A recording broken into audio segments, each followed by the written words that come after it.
Argop TV presenta. Mi nombre es Amadeo Estrada, soy biólogo de la Facultad de Ciencias de la UNAM. Me dedico a biología evolutiva y a filosofía de la ciencia. Sobre las dos materias doy cátedra en la facultad de la que soy egresado. Y también me he desarrollado en betas literarias y también en musicales. Estudié canto, me he presentado como cantante en ópera y bueno, he publicado cuentos y poesía. Creo que eso era, digamos, mi conexión con el tema del arte. Y quise abordar, entre los muchos temas, por ejemplo, podría haber sido muy interesante el adoctrinamiento del Estado o de la religión, como hablábamos del tema de Diego Rivera, pero escogí quizás porque estamos precisamente a unos días de haber pasado un día importante para los derechos sexuales, y quería hablar sobre algo que es una absoluta obviedad, una obviedad histórica, además, pero como todas las obviedades históricas, se olvidan con una enorme facilidad. Entonces, es solamente una especie de recordatorio y reflexión sobre ello. Entonces, el Estado y su organización tienen múltiples implicaciones en la sociedad, en las ideas, en el desenvolvimiento de las mismas. Y el arte, bajo estados religiosos, confesionales, produjeron efectos artísticos que todos conocemos, como las pinturas barrocas o la música del mismo periodo, como la de Bach. Sin embargo, también fue de manera clara una fuente de opresiones en contra de múltiples expresiones artísticas o de individuos concretos por su vida privada. Hace unos días, como mencionaba al inicio, se conmemoró el Día de los Derechos Sexuales, de la diversidad sexual, se festejó la diversidad sexual, y creo que además es un mes, no solamente un día, para ello. Y precisamente esto me hace recordar a muchos artistas afectados de la manera más severa y cruel por estados que no eran laicos. Los que menos tuvieron estos efectos, los que sufrieron los menores efectos de estos estados, al menos no pudieron expresar lo que querían, tuvieron que esconder ideas y emociones cuya legitimidad era tan grande como definitoria de dichos autores. No pudieron publicar o incluso fueron encarcelados o murieron por ello. Pensé, hay muchos autores, esto es realmente un pozo sin fondo como tema, pero quise traerles a esta reflexión a unos cuantos, son 5 o 6. Edward Haussmann, un poeta brillantísimo de la época victoriana inglesa, por cierto, un ateo convencido, un homosexual, en una sociedad que posiblemente de las europeas era de las más permisivas y aún así era extraordinariamente persecutoria. Si quieres, pon la siguiente, por favor. Está lleno de poemas, su producción está llena de poemas que tienen que ver con un interés homoerótico, en donde hay que irlo descubriendo porque no lo puede decir, no lo puede expresar, hay que irlo deshilando y buscando por dónde está, porque en realidad no lo puede decir. Así que bueno, los dejo para que lo lean. Es muy críptico para poder evidenciar lo que en realidad quiere decir, ¿no? Así que es la otra. Esta me parece que es un extraordinario poema que nos atañe mucho en una discusión como la de hoy, que tiene que ver precisamente con la sexualidad que él tenía y también con las leyes de un Estado confesional, ¿no? El Estado laico se ve amenazado hoy y sus repercusiones se repiten con las persecuciones hacia personas con ideas distintas de las impuestas por la ignorancia que conllevan y representan las imposiciones religiosas. No digo que la religión por sí misma sea una ignorancia, sino la imposición de ello conlleva muchas ignorancias. Hoy en numerosos estados se persigue a los homosexuales, quienes resultan tan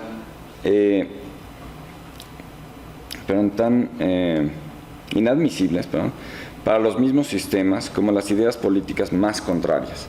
En el actual neomedievalismo se da marcha atrás a enormes ganancias en derechos, con las consecuencias que hemos conocido perfectamente bien en nuestra propia historia, en la historia occidental, y que lo pringa todo, incluida la creación artística. ¿Qué es la siguiente? Bueno, este es otro poema de Hausmann también.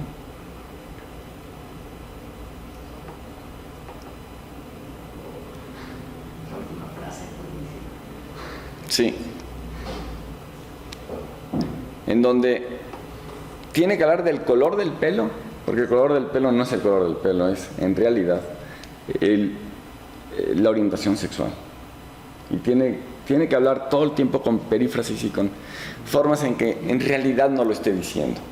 Esto es algo que creativamente, da lugar a la gran inteligencia que pueda resolver el problema, pero creativamente también es muy cruel. Es muy, muy cruel como proceso. Sí, todos lo han podido leer, entonces la siguiente. En el caso de Constantino Cavafis, que es un poeta griego alejandrino, en realidad vivió en lo que hoy es Egipto, pero era de habla griega, de cultura griega. Encontramos a uno de los personajes más retomados precisamente en la literatura homoerótica, como uno de los primeros casos en donde efectivamente habla claramente del tema. Habla muy abiertamente del tema, por fin se da una expresión evidente, y entonces se le retoma y se convierte casi en un abanderado de ese hablar claro. Nada más que hay un problema. Cavafis nunca publicó esos poemas en vida, no lo habría podido haber hecho. Todo eso lo conocemos porque hay una literatura escondida de Cavafis que se descubre mucho después y que efectivamente así escondido se puede ser muy claro, pero en ese estado confesional. Aquí es la siguiente. Oscar Wilde es un caso, como decía desde el inicio, obvio, bien conocido. Quizás el más conocido y relevante escritor de su época en su país, y que al fin y al cabo es tan irrelevante lo gran literato que es, que termina siendo encarcelado. Exactamente igual que en Ciencia Turing, que es alguien fundamental para ganar la guerra. A los ingleses les da toda la información por cripta, es decir, es el que descifra el código Enigma, uno de los que lo descifran, por lo cual Inglaterra tiene una enorme ventaja sobre Alemania, y sin embargo al final terminan castrándolo químicamente, terminan haciendo la vida imposible, y se dice que se suicida, aunque se piensa que lo asesinaron también. Es decir, este tema de la homosexualidad es mucho más importante que todos los logros artísticos, académicos, heroísmo militar que haya podido tener en sus vidas estos personajes, ¿no? Siguiente. Sí. García Lorca, a quien cuando se le arresta, lo que se le dice cuando pregunta la familia Rosales por qué lo están arrestando, la respuesta es por espía y homosexual. Esa es la respuesta. No por ser ni siquiera es por ser un funcionario del Estado republicano, ¿no? Porque era funcionario en aquel momento. No, una de las grandes acusaciones es homosexualidad. Y su asesino, si no recuerdo mal el nombre, Trescartero, a lo mejor tú lo recuerdas mejor, es un nombre como ese, Trescartero me parece que es, declara además una frase absolutamente horrenda que vergüenza incluso recordarla, y es: le puse 2 tiros en el culo por ser maricón, ¿no? Es el que realmente lo tira del gatillo. Que por cierto no se conocía una foto de él hasta hace poco. Siguiente. Paul Verlaine, al lado Rimbaud, al lado derecho está Rimbaud, quienes tienen una relación homosexual, 2 extraordinarios poetas. En el caso de Verlaine, además, igual que en el caso de Haussmann, tiene el problema de que tampoco es tan claro a la hora de hablar de la homosexualidad. Siempre tiene esta criptología impuesta en ello. Tampoco Rimbaud puede uno. El símbolo encima de la alegoría. Exacto, sí. Y que es encarcelado también, al igual que Oscar Wilde, por homosexual. Otra, siguiente. Este es un caso extraordinariamente trágico. Tchaikovsky, que era ídolo nacional, un héroe nacional, era uno de los más conocidos artistas de su país, venerado. Y todo el mundo sabemos que murió de cólera por haber tomado un vaso de agua no hervida en una epidemia de cólera en Rusia. Sus biógrafos más minuciosos, más cuidadosos, desde los años 70 del siglo XX, han dado cuenta de cómo, en realidad, Tchaikovsky, al mantener una relación homosexual con el hijo de un conde, que además tenía rango militar, esto se sabe, y le obligan a suicidarse. Si no lo hace, entonces sería ejecutado públicamente con toda la deshonra que eso conlleva, y si se suicidaba con un pacto de caballeros, se le harían funerales magnificentes y se le honraría, no se conocería su historia. Nuevamente, cualquier logro artístico es poco en relación a simplemente la sexualidad. Y este último caso del que quería recordar es el de Henry Dixon Cowell, posiblemente uno de los músicos del siglo XX más relevantes, admirado por gente como Nan Carroll. Es un músico que todo mundo identificó como el gran teórico de la música en el siglo XX. Ha habido pocos de esa talla, posiblemente ninguno tan grande como él.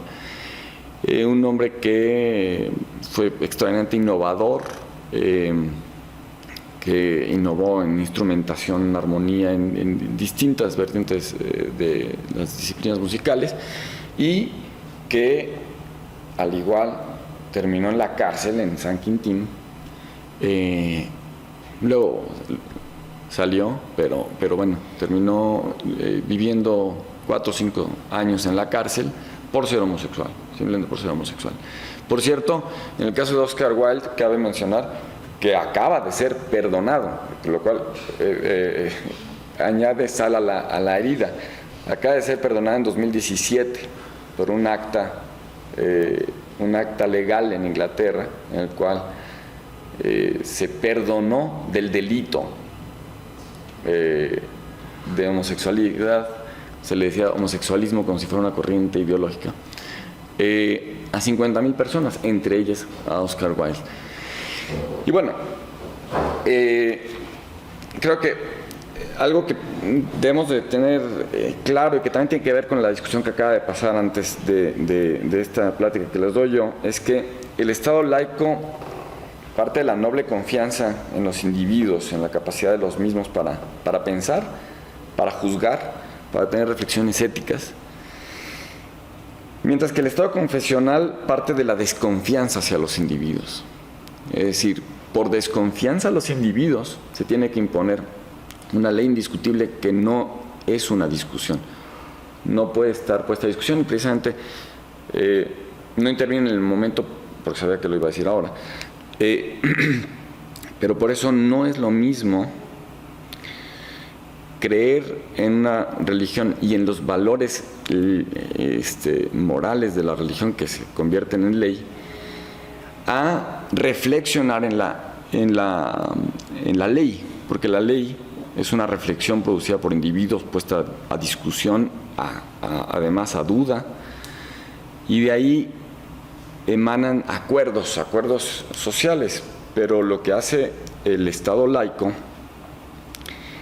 es convertir al individuo en ciudadano, mientras que el Estado confesional obnubila cualquier posibilidad de ciudadanía. No puede haber un ciudadano mientras no es capaz de pensar y de incluso formular lo que es justo y lo que es injusto por sí mismo, ¿no? Y hasta ahí me quedaría. Sí, gracias.